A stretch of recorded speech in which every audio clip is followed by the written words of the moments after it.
परमिंदर के छोटे बेटे बलजीत की शादी एक विदेशी लड़की के साथ हुई थी। इसी वजह से परविंदर को अपनी बहू लिली बिल्कुल भी पसंद नहीं थी।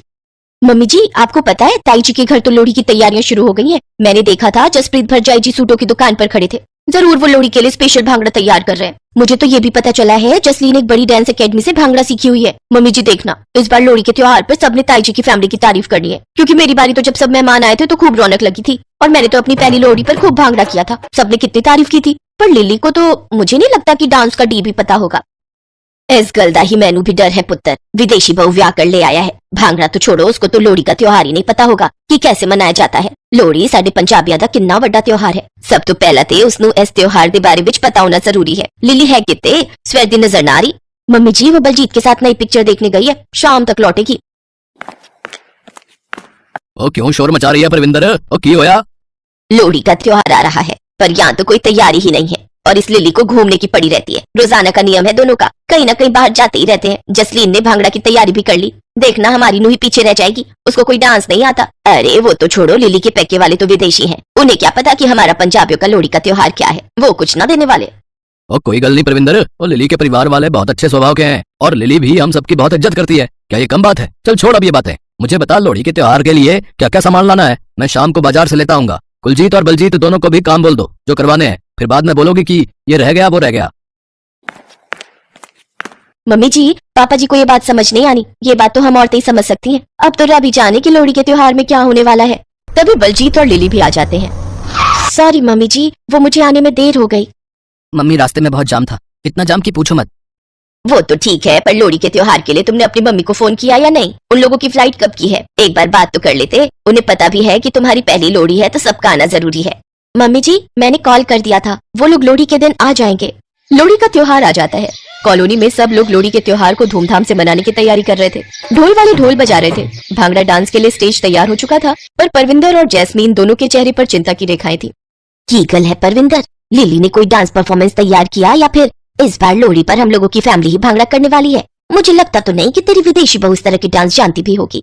अरे चाची जी, आपको पता है जसलीन के घर से लोहड़ी पर कितना सारा सामान आया है? पूछो मत, बहुत बढ़िया तैयारी की है जसलीन के पैके वालों ने। मेरे मम्मी पापा को तो मैंने पहले ही कह दिया था कि मेरी पहली लोहड़ी पर बढ़िया सामान देना, इसीलिए उन्होंने पहले ही शॉपिंग कर ली थी।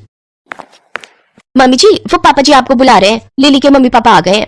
भरजाई जी जरा मैं देख लूं, लिली के मम्मी पापा आ गए हैं। परमिंदर लिली के मम्मी पापा के वेलकम के लिए चली जाती है। सब लोग हैरान थे कि लिली के मम्मी पापा विदेशी होकर भी लोहड़ी के त्योहार के लिए पूरी तैयारी के साथ आए थे।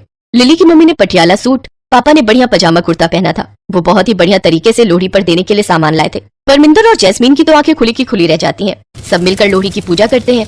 कुछ देर बाद भांगड़ा प्रोग्राम शुरू होता है। जसलीन अपनी जेठानी जसप्रीत के साथ बहुत सुंदर भांगड़ा डांस का परफॉर्मेंस देती है। एक एक करके सबकी डांस परफॉर्मेंस शुरू हो गई, पर परमिंदर को तो यही लग रहा था कि उनकी फैमिली में नई बहू को डांस नहीं आता। पर कुछ देर बाद अनाउंसमेंट होती है। माइक बलजीत के हाथ में था। और सुनो सुनो सारे सुनो जी, और शुरू होने वाला है मेरी स्वीट सी वाइफ लिली का बहुत ही सुंदर भांगड़ा डांस परफॉर्मेंस। क्या? लिली और भांगड़ा? ये बलजीत क्या बोल रहा है? लगता है इसका दिमाग खराब हो गया है। अरे लिली को डांस नहीं आता, भांगड़ा करना कितना मुश्किल है, सबके सामने हंसी उड़ेगी। परविंदर ने जैसा सोचा था हुआ उसके उलट। लिली इतना सुंदर भांगड़ा डांस स्टार्ट करती है कि सब देखकर हैरान रह जाते हैं। लिली का डांस इतना बढ़िया था कि लोगों की निगाहें ही नहीं हट रही थी। लिली के साथ साथ सब लोग भी डांस करने लग गए। इतनी रौनक जो आज तक कभी नहीं हुई थी। परमिंदर और जैस्मीन भी लिली के डांस को देखकर बहुत खुश थे। लिली के परिवार वाले भी अपनी बेटी को डांस करते देख बहुत हैरान थे। मम्मी जी आपको पता है लिली रोजाना मेरे साथ कहीं घूमने नहीं जाती थी। इसने भांगड़ा डांस एकेडमी ज्वाइन की हुई थी। लिली वहाँ पर भांगड़ा सीखने जाती थी ताकि ये लोहड़ी के फंक्शन पर पंजाबी डांस कर सके और आपको भी अपनी बहू पर बहुत प्राउड हो। मम्मी जी, आपको मुझ पर प्राउड है ना? हाँ पुत्र, मुझे तेरे ऊपर बहुत प्राउड है। मैं बहुत खुश हूँ कि मुझे इतनी प्यारी नूह मिली है। हैप्पी लोहड़ी पुत्र। हैप्पी लोहड़ी मम्मी जी। और फिर सब लोग लिली की बहुत तारीफ करते हैं और फिर लिली सबकी चहेती बन जाती है। सब मिलकर धूमधाम से लोहड़ी का त्योहार मनाते हैं।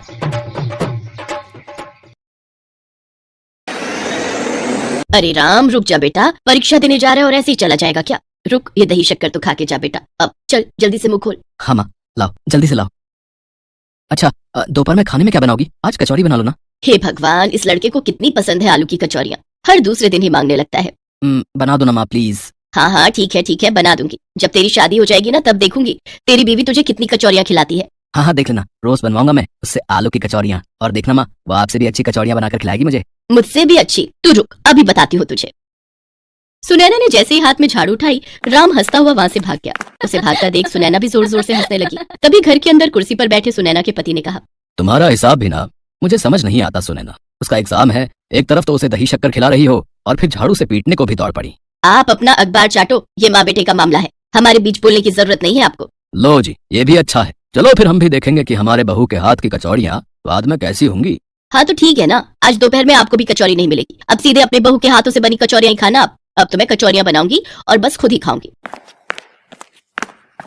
अरे सुनैना, सुनो तो सही, मैं मजाक कर रहा था। तुम तो बुरा ही मान गई।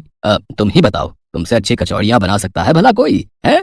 हाँ ठीक है, अब ज्यादा मक्खन लगाने की जरूरत नहीं, मिल जाएंगी कचौरियां। हटिए, मुझे अब रसोई की सफाई करनी है। साफ तो है रसोई, अब इसमें और क्या सफाई करोगी? रसोई घर का मंदिर होती है, अन्न मिलता है यहाँ से, इसीलिए रसोई में जरा सी भी गंदगी नहीं होनी चाहिए, समझे ना? ठीक है अन्नपूर्णा माता, करो अपनी सफाई, हमें तो बस कचौड़ी जरूर खिला देना, ठीक है ना? चंदन सिंह और सुनैना का एक ही बेटा था राम। तीनों ऐसे ही हंसी खुशी और बड़े प्यार से रहते थे। सुनैना को खाना बनाने और खिलाने का बहुत शौक था। खासकर वो जब भी आलू की कचौरियां बनाती थी तो खाने वाला तारीफ के बिना रह नहीं पाता था। सुनैना को जितना खाना खिलाने और खाना बनाने का शौक था, उतना ही शौक उसे अपनी रसोई को साफ रखने का भी था। मजाल थी कि रसोई में एक धूल का कण भी नजर आ जाए। उधर कॉलेज में, hi Ram. Hi Sophia, how are you? I am good, so ready for exams. Ram जिस कॉलेज में पढ़ता था वहीं सोफिया भी पढ़ाई कर रही थी। सोफिया अमेरिका की रहने वाली थी। उसके पिता जेम्स 1 साल पहले ही दिल्ली आकर बस गए थे। यहाँ उनका एक बड़ा बिजनेस था।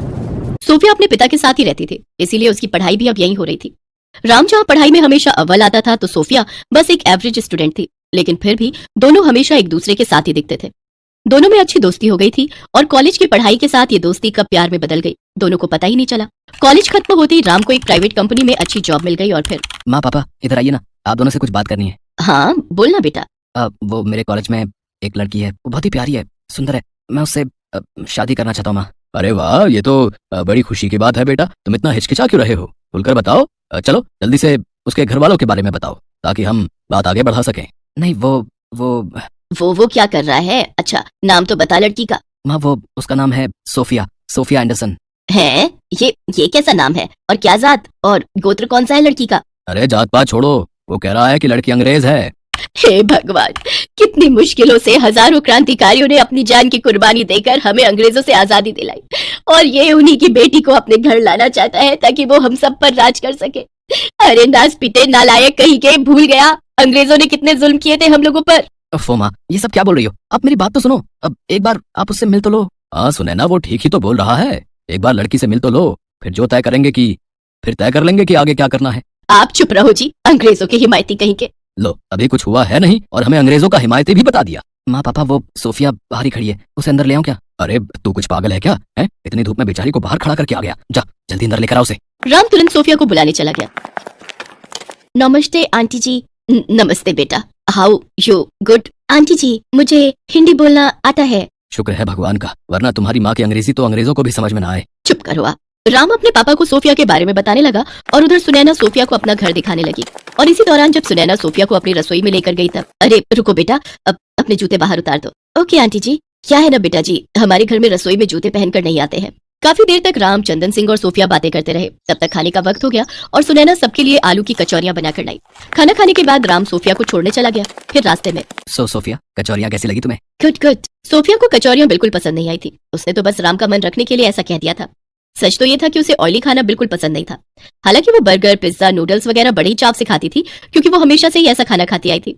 राम की जिद के आगे सुनैना और चंदन सिंह ने उसकी शादी सोफिया से करा दी और सोफिया के डैड को तो इस शादी से कभी कोई प्रॉब्लम थी नहीं। तो इस तरह सोफिया अब राम के घर बहू बनकर आ गई। लेकिन दो अलग अलग संस्कृतियों का मिलन होना जरा मुश्किल था। सोफिया, कहाँ हो तुम? मैं यहाँ हूँ माता जी। बेटा तुम ना मुझे मम्मी कह दिया करो, क्या है ना, माटा सुनने में आटा जैसा लगता है। और मैं भी तुम्हें आज से सोफिया नहीं सिया कहूंगी। तुम्हें पता है माता सीता का एक नाम सिया भी था और तुम भी तो राम की पत्नी हो, तो इस हिसाब से भी ये नाम तुम्हारे लिए बिल्कुल ठीक है। ठीक है माता जी। ओ सॉरी मम्मी जी। कोई बात नहीं। अरे ये क्या, तुमने फिर से बर्गर मंगवा लिया? इसे रहने दो, चलो नीचे चलो, गर्मा गर्म दाल चावल बनाए हैं। नो मम्मी, मेरे लिए यही ठीक है, आप लोग खाइए ना। सुनैना सोफिया को सिया कहने लगी थी और वो चाहती थी कि सिया उनके घर के तौर तरीके सीखे। लेकिन कुछ दिनों के अंदर ही सोफिया और सुनैना के बीच रसोई संभालने और खाने के तौर तरीकों को लेकर तकरार शुरू हो गई। सिया चप्पल पहनकर रसोई के अंदर चली जाती थी और उसके रहते रसोई भी अस्त व्यस्त रहती थी, जो सुनैना को बिल्कुल भी पसंद नहीं आ रहा था। जब बातचीत से हल नहीं निकला तो आखिरकार राम सोफिया को लेकर अलग घर में रहने चला गया। फिर एक दिन सुनैना, जल्दी करो भाई। आ गई बस, चलिए हो गई तैयार, चलिए जल्दी चलिए ना। आहा, देखो तो बेटे बहू से मिलने की कितनी जल्दी है मैडम को। हाँ, राम और सोफिया को गए कई दिन बीत चुके थे, इसीलिए सुनैना वाकई उनसे मिलने के लिए बेचैन थी। वो उनसे मिलने उनके फ्लैट गई। फिर जब वो सिया की रसोई में गई तो वहां का नजारा देखकर तो उसका सिर ही चकरा गया। अब सिया बेटा, ज्यादा वक्त नहीं लगता है, देखो मैं तुम्हें करके दिखाती हूँ। बस 10 मिनट में रसोई कैसे चमका देती हूँ तुम्हारी। डोंट वरी मम्मी जी, यहाँ जो जैसा है सब ठीक है। सुनैना दुखी होकर वहां से चली गई। फिर एक दिन वही हुआ जिसका सुनैना को डर था। सोफिया की तबीयत बिगड़ गई। वो खांसी, जुकाम और उल्टी से परेशान थी। सुनैना और चंदन सिंह जब राम के घर गए तो देखा कि राम की सेहत भी बहुत ठीक नहीं थी। ये सब देखकर सुनैना ने फैसला किया कि वो कुछ दिन वहीं रहेगी और सब कुछ ठीक होने के बाद ही लौटेगी। उसने अपने पुराने देसी नुस्खों का इस्तेमाल किया। वो हर रोज सोफिया और राम के लिए काढ़ा बनाती, उन्हें अपने हाथों से बना भारतीय और ताजा खाना बनाकर खिलाती, साथ ही घर की रसोई को भी बहुत साफ सुथरा रखती। इस वक्त वाकई राम और सोफिया की सेहत में बहुत ही जल्दी सुधार आने लगा। Mummy ji, thank you so much, आपने ही मुझे ठीक किया है। मैं मान गई, आपकी किचन और आपके नुस्खों को जो डॉक्टर्स नहीं कर पाए वो आपके काढ़े, घी और मक्खन ने कर दिखाया। मुझे अपनी गलती का एहसास हो गया है। प्लीज मुझे माफ कर दीजिए और हमारे साथ यही रहिए ना प्लीज। सोफिया की आंखों में आंसू थे। सोफिया को ऐसे देखकर सुनैना का दिल पिघल गया।